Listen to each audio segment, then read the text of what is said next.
خشیت جس کی بات ہو رہی تھی، خشیت الہی، اس کو پتہ ہے کہ میں نے وہ غلطی کر دی ہے، لیکن اوپر ایک ذات بیٹھی ہے جو میرے گناہ بھی معاف کرتی ہے اور اس کو سزا بھی ہے۔ وہ اللہ سے معافی کیوں مانگ رہا ہے؟ کیونکہ سزا کا خطرہ ہے اس کو۔ الحمدللہ رب العالمین، الصلاۃ والسلام علی رسول الکریم، اما بعد، فاعوذ باللہ من الشیطان الرجیم، بسم اللہ الرحمن الرحیم۔ آخری حدیث قدسی ہے۔ الحمدللہ یہ 40 اللہ تعالیٰ نے پوری کرنے کی توفیق دی، اللہ کا ہی کرم ہے اس میں 100%۔ On authority of Abu Hurairah رضی اللہ تعالیٰ عنہ that Nabi Kareem Prophet Muhammad sallallahu alaihi wasallam from among the things he reports from his Lord, mighty sublime be he, is he said, the servant of Allah committed a sin and said, O Allah, forgive my sin. He glorified and exalted be he said, my servant has committed a sin and has known that he has a Lord who forgives and who forgives sins and punishes for them. Then he sinned again and said, O Lord, forgive my sin. And then he glorified and exalted be he said, my servant has committed a sin and has known that he has a Lord who forgives the sin and punishes for them. Then he sinned again,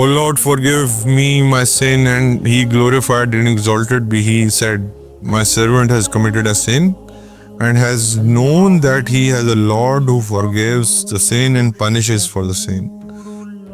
Do what you wish, for I have forgiven you. It was related by Muslim, also by Al-Bukhari.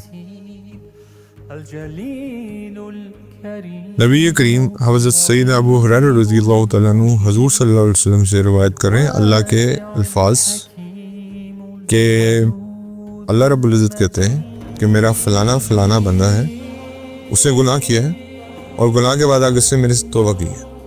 اس کو پتہ ہے کہ اوپر ایک رب بیٹھا ہے، ایک اللہ بیٹھا ہے، ایک الہ بیٹھا ہے جو معاف کرنے والا ہے اور ساتھ سزا دینے والا بھی ہے۔ یعنی کہ یہ کیا چیز ہے؟ دس از دا خوف، خشیت جس کی بات ہو رہی تھی، خشیت الہی۔ اس کو پتہ ہے کہ میں نے وہ غلطی کر دی ہے، لیکن اوپر ایک ذات بیٹھی ہے جو میرے گناہ بھی معاف کرتی ہے اور اس کو سزا بھی ہے۔ وہ اللہ سے معافی کیوں مانگ رہا ہے؟ کیونکہ سزا کا خطرہ ہے اس کو۔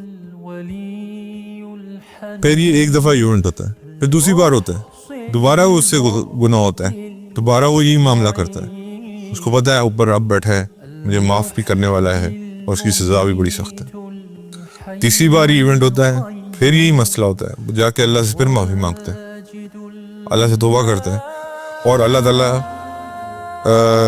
اس کو پتہ ہے کہ اللہ تعالیٰ بیٹھے ہیں، اللہ تعالیٰ جو ہیں وہ مجھے معاف کریں گے، لیکن اس کی پنشمنٹ بھی بڑی سخت ہے۔ یعنی کہ یہ بندہ جو ہے یہ بیسکلی ڈر جو ہمارا وہ والا پارٹ ہے نا، رحمت اور غضب کے درمیان میں جی رہا ہے، یہ ہے ہماری لائف کی لائن۔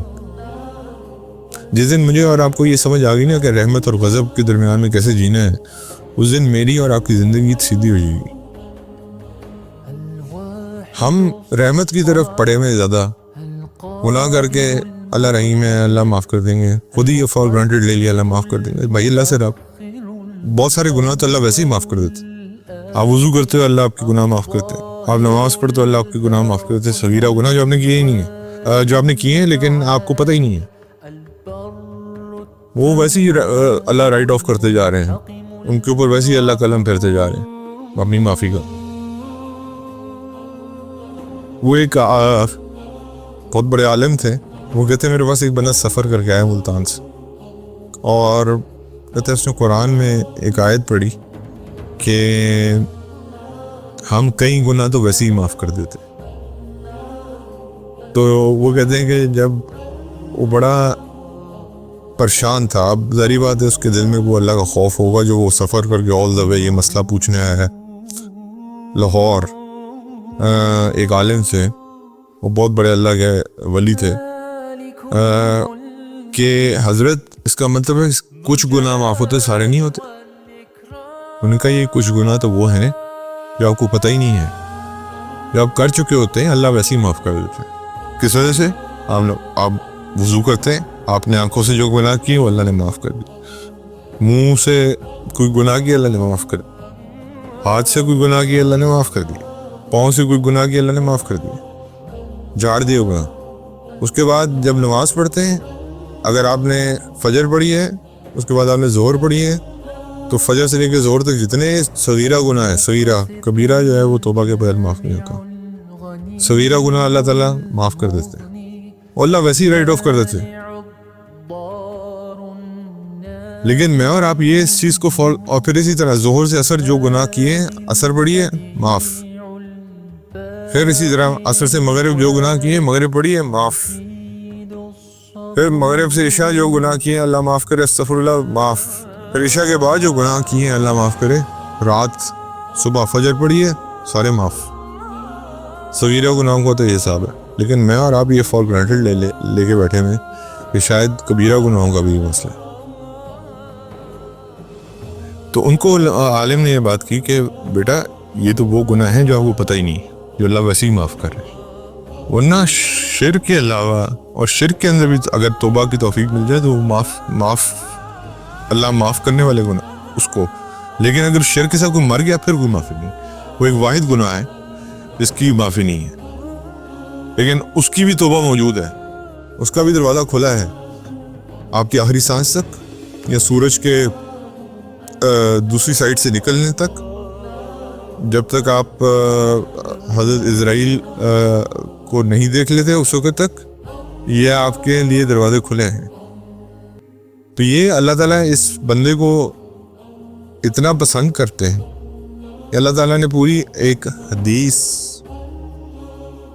نریٹ کر دی اپنے نبی کو کہ ایک بندہ ہے جو بار بار گناہ کرتا ہے, مجھ سے بار بار آگے معافی مانگتا ہے. کیوں؟ کیونکہ اس کو پتہ ہے کہ میں اس کو پنش کروں گا اگر میں نے معافی نہ مانگی. تو گناہوں سے ہو رہے ہیں, وہ اس کے کنٹرول میں نہیں ہے, انفارچونیٹلی گناہ کر بیٹھتا ہے, لیکن کیا وہ معافی مانگتا ہے؟ میں اور آپ اپنے گناہوں کی کتنی معافی مانگتے ہیں؟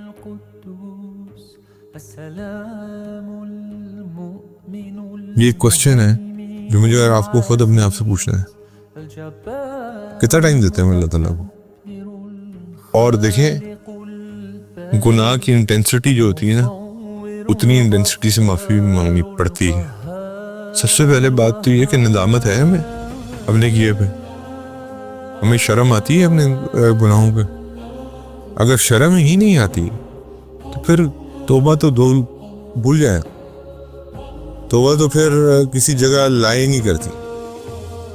توبہ کی پہلی سیڑھی گناہ کو گناہ سمجھنا ہے, دوسری سیڑھی شرم ہے, اس کے اندر اللہ سے ندامت ہے, اور پھر تیسری سیڑھی ہے اللہ تعالیٰ کے سامنے گڑ گڑانا, ہاتھ جوڑنا, یا اللہ مجھے معاف فرما دے, مجھ سے ہو گیا ہے, تو مجھے معاف فرما دے, کوشش کروں گا دوبارہ نہ کروں. انٹینشنلی دوبارہ ہو گئے تو پھر دوبارہ دروازہ کھلا ہے. یہ دروازے کھلے ہیں, اس وقت تک کھلے رہیں گے جب تک میری اور آپ کی آخری سانس ہے. لیکن جب موت کا فرشتہ نظر آ گیا سب بند. جب سورج دوسری سائڈ سے نکل آیا سب بند. پھر اس کے بعد دعوت العرض ہی آئے گا, وہ جانور ہی آئے گا جو آپ کے آگے صرف ٹیگنگ کرے گا کہ یہ مومن ہے, یہ کافر ہے, مومن ہے, کافر ہے, مومن ہے, کافر ہے. اور آپ سوچیں کہ مجھے اور آپ کو اگر وہ دن دیکھنا پڑے خدا نخواستہ کہ میرے ماتھے پہ لکھا ہو معاذ اللہ سما معاذ اللہ کافر, اور کسی کے ماتھے پہ لکھا ہو مومن, تو کیسی حسرت ہوگی اس وقت کہ اب تو میں گیا. I've been tagged, I've been by اللہ کہ یار یہ ایک ناکام انسان ہے, اس کا کچھ نہیں ہو سکتا.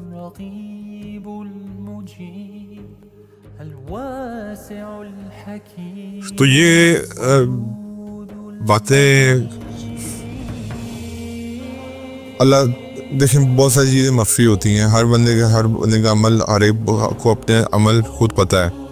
لیکن بات یہ ہے کہ استغفر اللہ, ہماری تسبیحات میں استغفار کتنا شامل ہے. کیا اس کے لیے علیحدہ وقت نکال کے, کچھ وقت ہم اللہ کے لیے نکال کے اپنے گناہوں کا اپنی ڈیلی روٹین میں کرتے ہیں یا نہیں کرتے؟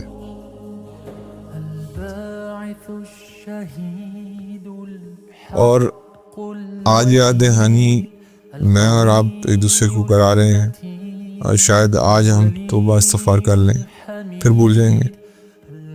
اب پرابلم یہ کہ گناہ تو ہم کر دیتے ہیں، ہمیں یہ بھی کوئی یاد کرانے والا نہیں کہ توبہ استغفار بھی کرنی، یعنی کہ ہم اس طرح عادی مجرم بن چکے ہیں۔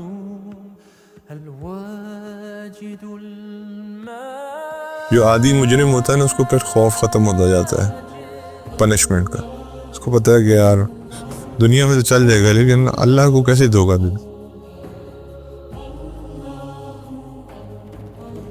اللہ تعالیٰ ہمیں سچی توبہ کی توفیق عطا فرمائے موت سے پہلے، کیونکہ جب قبر میں جائیں تو اور قبر میں جانے جو رات آنی ہے قبر میں وہ آ جانی ہے، انہیں آپ کو پتہ ہے کہ کوئی دن ڈیفائنڈ نہیں ہے، کوئی منٹ ڈیفائنڈ نہیں، سیکنڈ ڈیفائنڈ نہیں، it can be any day. So توبہ میں دیر نہیں کرنی چاہیے۔ اللہ تعالیٰ عمل کی توفیق عطا فرمائے۔ حضرت ابو ہریرہ رضی اللہ تعالیٰ عنہ بیان کرتے ہیں کہ رسول اللہ صلی اللہ علیہ وسلم نے فرمایا، اگر مجھے اپنی امت میں مشقت کا اندیشہ نہ ہوتا تو انہیں نماز عشاء تاخیر سے پڑھنے اور ہر نماز کے ساتھ مسواک کرنے کا حکم فرماتا۔ حضرت انس رضی اللہ تعالیٰ عنہ بیان کرتے ہیں کہ جب نبی کریم صلی اللہ علیہ وسلم بیت الخلاء سے فارغ ہو کر باہر تشریف لاتے تو یہ دعا پڑھتے، ہر قسم کی تعریف اور شکر اللہ کے لیے ہے جس نے مجھے میری تکلیف دور کی اور مجھے عافیت عطا فرمائی۔ حضرت امیمہ بنت رقیقہ رضی اللہ تعالیٰ عنہ بیان کرتی ہیں کہ نبی صلی اللہ علیہ وسلم چارپائی کے نیچے لکڑی کا ایک پیالہ ہوتا تھا جس میں آپ صلی اللہ علیہ وسلم رات کے وقت رفع حاجت کر لیا کرتے تھے۔ یہ ابو داؤد اور نسائی کی روایت ہے۔ حضرت حکم بن سفیان رضی اللہ تعالیٰ عنہ بیان کرتے ہیں کہ نبی صلی اللہ علیہ وسلم جب رفع حاجت کرتے تو وضو فرماتے اور اپنی شرمگاہ پر پانی کے چھینٹے مارتے۔ یہ سنت ہے۔ پیشاب جب آپ کرتے ہیں تو آج کل یہ لوگوں کے ساتھ یہ پرابلم رہتا ہے کہ ان کو یہ فیل ہوتا رہتا ہے کہ پیشاب کی قطرہ نہیں کر رہے ہیں، تو اس وسوسے کو دور کرنے کے لیے نبی کریم صلی اللہ علیہ وسلم نے اس کا سلوشن یہ بتایا ہے کہ آپ پانی لیں اور اس جگہ پہ چھینٹے مار لیں تاکہ آپ کو جب وسوسہ آئے تو آپ کو لگے کہ میں نے پانی کے چھینٹے مارے تھے، شاید یہ اس کی وجہ سے مجھے گیلا پن محسوس ہو رہا ہے۔ ایک طریقہ ہے جو آج علماء بھی بتاتے ہیں۔ اس کے بعد حضرت زید بن ارقم رضی اللہ تعالیٰ عنہ بیان کرتے ہیں کہ رسول اللہ صلی اللہ علیہ وسلم فرمائے، ان مقامات پر جنات کی آمد و رفت رہتی ہے، لہٰذا جب تم میں سے کوئی بیت الخلاء جائے تو یہ دعا پڑھے، میں نر اور مادہ ناپاک جنات سے اللہ کی پناہ چاہتا ہوں۔ حضرت عائشہ بیان کرتی ہیں کہ نبی صلی اللہ علیہ وسلم مسواک کیا کرتے تھے، پھر آپ مسواک مجھے دے دیتے تھے تاکہ اسے دوں، میں دھونے سے پہلے خود مسواک کر لیا کرتی تھی اور پھر اسے دھو کر آپ کو لوٹا دیتی تھی۔ حضرت عائشہ اس کی برکت لے لیا کرتی تھی کیونکہ وہ حضور کے منہ مبارک میں جاتی تھی تو حضرت عائشہ اس کو یوز کر کے پھر دھو کے واپس کر دیتی تھی۔ حضرت عائشہ رضی اللہ تعالیٰ عنہ بیان کرتی ہیں کہ نبی صلی اللہ علیہ وسلم رات یا دن کسی کے حصے میں سوتے تو آپ بیدار ہو کر وضو کرنے سے پہلے مسواک ضرور کیا کرتے تھے۔ حضرت ابو ایوب رضی اللہ تعالیٰ عنہ بیان کرتے ہیں کہ رسول اللہ صلی اللہ علیہ وسلم نے فرمایا، 4 چیزیں تمام رسولوں کی سنت ہیں، حیا، اسی روایت میں ختنے کا ذکر ہے، عطر لگانا، مسواک کرنا اور نکاح کرنا۔ حضرت عائشہ رضی اللہ تعالیٰ عنہ بیان کرتی ہیں کہ رسول اللہ صلی اللہ علیہ وسلم نے فرمایا، مسواک منہ کو صاف کرنے والی اور رب کی رضا مندی کے باعث ہے۔ اس میں حضرت امام شافعی، احمد، نسائی، بہت ساری روایات، بخاری میں بھی ہے ساری روایت۔ حضرت حذیفہ رضی اللہ تعالیٰ عنہ بیان کرتے ہیں کہ جب نبی صلی اللہ علیہ وسلم رات کو تہجد کے لیے اٹھتے تو آپ مسواک سے اپنے منہ کو صاف کرتے تھے۔ مسواک حضور صلی اللہ علیہ وسلم کے ساتھ حضور کو خصوصی محبت تھی۔ منہ کیا ہے، منہ مبارک تو ویسی اللہ تعالیٰ نے کا ویسی پاک، اتنے پاک اور صاف، اور پھر بھی اس چیز سے خصوصی محبت۔ حضرت شریع بن حانی رحمہ اللہ فرماتے ہیں کہ میں نے اماں عائشہ رضی اللہ تعالیٰ عنہا سے دریافت کیا کہ جب رسول اللہ صلی اللہ علیہ وسلم گھر تشریف لاتے تو آپ سب سے پہلے کون سا کام کیا کرتے تھے؟ انہوں نے فرمایا مسواک۔ یہ مسلم کی روایت۔ اب آپ دیکھ لیں کہ محبت کتنی تھی مسواک سے۔ حضرت جابر رضی اللہ تعالیٰ عنہ بیان کرتے ہیں رسول اللہ صلی اللہ علیہ وسلم نے فرمایا جنت کی چابی نماز ہے اور نماز کی چابی طہارت ہے، یعنی کہ وضو۔ حضرت ابو ہریرہ رضی اللہ تعالیٰ عنہ بیان کرتے ہیں رسول اللہ صلی اللہ علیہ وسلم نے فرمایا مومن کا زیور وہاں تک ہوگا جہاں تک اس کے وضو کا پانی پہنچتا۔ حضرت ابو ہریرہ رضی اللہ تعالیٰ عنہ بیان کرتے ہیں کہ رسول اللہ صلی اللہ علیہ وسلم نے فرمایا بے شک میری امت کے لوگوں کو قیامت کے دن بلایا جائے گا تو وضو کے نشانات کی وجہ سے ان کے ہاتھ، پاؤں اور پیشانی چمکتی ہوگی۔ پس تم میں سے جو شخص اپنی چمک کو بڑھانا چاہے تو وہ بڑھا لے، یعنی کہ اچھی طرح وضو کرے۔ حضرت عقبہ بن عامر رضی اللہ تعالیٰ عنہ بیان کرتے ہیں رسول اللہ صلی اللہ علیہ وسلم نے فرمایا کہ جو مسلمان وضو کرتا ہے اور اپنا وضو اچھی طرح کرتا ہے پھر کھڑا ہو کر مکمل توجہ کے ساتھ 2 رکعتیں نماز پڑھتا ہے تو اس کے لیے جنت واجب ہو جاتی ہے۔ یہ بیسکلی حضرت بلال کی سنت تھی، آپ کو بتایا تھا جب حضور نے معراج میں ان کے سٹیپس سنے جنت کے اندر تو وہ ان کا ہی عمل تھا، تو اس عمل کی وجہ سے جنت کے واجب ہونے کا وعدہ ہے۔ حضرت عثمان رضی اللہ تعالیٰ عنہ بیان کرتے ہیں کہ رسول اللہ صلی اللہ علیہ وسلم نے فرمایا جو شخص وضو کرے اور خوب اچھی طرح وضو کرے تو اس کی خطائیں اس کے جسم سے نکل جاتی ہیں، حتیٰ کہ اس کے ناخنوں کے نیچے سے بھی نکل جاتی۔ حضرت عبداللہ بن سرجس رضی اللہ تعالیٰ عنہ بیان کرتے ہیں کہ رسول اللہ صلی اللہ علیہ وسلم نے فرمایا کہ تم میں سے کوئی بل، کیڑے مکوڑوں کی جگہ پیشاب نہ کرے۔ حضرت انس رضی اللہ تعالیٰ عنہ بیان کرتے ہیں کہ رسول اللہ صلی اللہ علیہ وسلم بیت الخلاء میں جاتے اور تو میں ایک دوسرا لڑکا پانی کا برتن اور برچھی اٹھاتے اور آپ سے پانی سے استنجا کرتے، یعنی کہ حضرت انس آپ کو پتہ حضور کے خادم تھے، پانی پہنچانا اور یہ چیزیں کرنا ان کا کام تھا۔ حضرت ابو ہریرہ رضی اللہ تعالیٰ عنہ بیان کرتے ہیں کہ رسول اللہ صلی اللہ علیہ وسلم نے فرمایا جو شخص وضو کرے تو وہ ناک جھاڑے اور ڈھیلوں سے استنجا کرے، وہ ڈھیلے طاق عدد یعنی کہ اوڈ میں ہوں، 1 3 5 7 9۔ حضرت ابو قتادہ رضی اللہ تعالیٰ عنہ بیان کرتے ہیں کہ رسول اللہ صلی اللہ علیہ وسلم نے فرمایا جب تم میں سے کوئی شخص کوئی چیز پیے تو وہ برتن میں سانس نہ لے، اور جب بیت الخلاء جائے تو اپنے دائیں ہاتھ سے اپنی شرمگاہ کو مت چھوئے اور دائیں ہاتھ سے استنجا مت کرے۔ حضرت ابو ہریرہ رضی اللہ تعالیٰ عنہ بیان کرتے ہیں رسول اللہ صلی اللہ علیہ وسلم نے فرمایا لعنت کا باعث بننے والی 2 چیزیں سے بچو۔ صحابہ نے عرض کیا اللہ کے رسول لعنت کا سبب بننے والی 2 چیزیں کیا ہیں؟ آپ صلی اللہ علیہ وسلم نے فرمایا جو لوگوں کی راہ گزریاں ان کے سائے کی جگہ میں بول و براز کرتا ہے، یعنی کہ راستے میں بیٹھ کے لوگوں کے اوپر تانے کسنا۔ حضرت ابو ایوب انصاری رضی اللہ تعالیٰ عنہ بیان کرتے ہیں رسول اللہ صلی اللہ علیہ وسلم نے فرمایا جب تم قضاء حاجت کے لیے جاؤ تو قبلے کی طرف منہ مت کرو، پشت کرو، بلکہ مشرق یا مغرب کی طرف منہ کرو۔ حضرت ابن عمر رضی اللہ تعالیٰ عنہ کہا کرتے تھے آدمی کی اپنی اہلیہ کا بوسہ لینا اور اس سے اپنے ہاتھ سے چھونا ملامسہ کے زمرے میں ہے، اور جو شخص اپنی اہلیہ کا بوسہ لے یا اسے اپنے ہاتھ سے چھوئے تو اس پہ وضو لازم ہے۔ یہ مالکی اور شافی جو حضرت امام مالک اور حضرت امام شافی کے نزدیک یہ وقت ہو جاتا ہے کہ وضو دوبارہ کرنا ہوتا ہے، ویراز احناف میں اگر آپ کے اندر شہوت پیدا نہیں ہوئی تو وضو ٹوٹتا نہیں ہے۔ حضرت ام سلمہ رضی اللہ تعالیٰ عنہ بیان کرتی ہے کہ میں نے بنی ہوئی پسلی چامپ نبی صلی اللہ علیہ وسلم کی خدمت میں پیش کی تو آپ صلی اللہ علیہ وسلم نے اس میں سے تناول فرمایا، پھر نماز کے لیے اٹھے اور وضو نہیں کیا، یعنی کہ کھانے سے گوشت کھانے سے وضو نہیں ٹوٹتا۔ حضرت طلق بن علی رضی اللہ تعالیٰ عنہ بیان کرتے ہیں آدمی کے وضو کر لینے کے بعد اپنی شرم گاہ کو ہاتھ لگانے کے متعلق رسول اللہ صلی اللہ علیہ وسلم سے مسئلہ دریافت کیا گیا تو آپ صلی اللہ علیہ وسلم نے فرمایا وہ شرم گاہ بھی اس کے گوشت کا ایک ٹکڑا ہے، یعنی کہ جیسے اگر غلطی سے لگ گیا ہاتھ تو جیسے باقی آپ کے گوشت کا ٹکڑے پہ ہاتھ لگ گیا تو وہ بھی ایک گوشت کا ٹکڑا، اس سے وضو نہیں ٹوٹتا۔ تقوی کا معیار یہ ہے کہ آپ کر لیں۔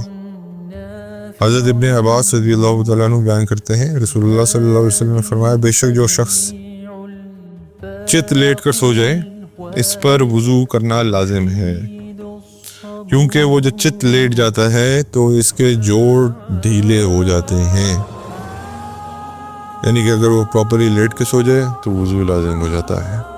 اور کئی علماء اس پہ کہتے ہیں کہ اگر ٹیک لگا کے آپ کو جھٹکا آ گیا تو پھر بھی وضو کر لینا چاہیے۔ اللہ تعالیٰ عمل کی توفیق عطا فرمائے۔ بہت شکریہ۔